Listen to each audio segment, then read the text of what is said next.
Hello साथीहरु नमस्कार। केही दिन पहिले एसएसडब्ल्यू बाट स्टुडेन्टमा चेन्ज गर्न मिल्छ है भनेर मैले विभिन्न खालका भिडियोहरु बनाएको थिए।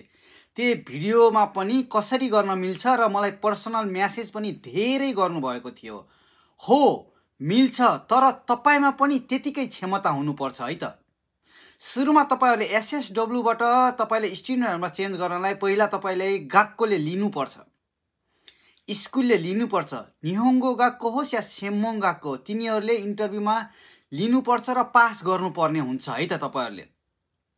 अनि उनीहरुले ल्याइसकेपछि त्यसपछि चाहिँ तपाईहरुले बल्ल भिजा प्रोसेसिङ गरेर त्यही पनि भिजा आउँछ कि आउँदैन त्यो चाहिँ इमिग्रेसनले तपाईहरुलाई दिन्छ कि दिदैन भन्ने कुराहरु चाहिँ उनीहरुले फिक्स गर्छ है त। त्यही भएर सबै कुराहरु पैसा दिएर हुन्छ भनेर चाहिँ नसोच्नुस् है त। पैसा दिएर हुने भनेको नेपालमा मात्रै हो। जापानमा तपाईले आफ्नो क्षमता पनि प्रदर्शन गर्नुपर्ने हुन्छ। जब तपाईहरु नि क्षमता नै छैन भनेपछि हुँदैन है त। पैसाले मात्रै सबै चीज हुँदैन है त। यदि भइसक्यो भने गाक्को फीहरु त तपाईहरुले तिर्नुपर्छ, न्यू गाक्को फीहरु तिर्नुपर्ने हुन्छ। तर अनि सबै कुराहरु पैसा दिएर हुन्छ भन्ने लागेको छ भने तपाई गलत विचारमा हुनुहुन्छ र कसैले मलाई पैसा दिनुहोस् म गर्दिन्छु भन्छ भने पनि उसलाई तपाईले सुगु केही सासुलाई पुलिसलाई भन्न सक्नुहुन्छ है त। त्यो पनि गलत कार्य हो है त।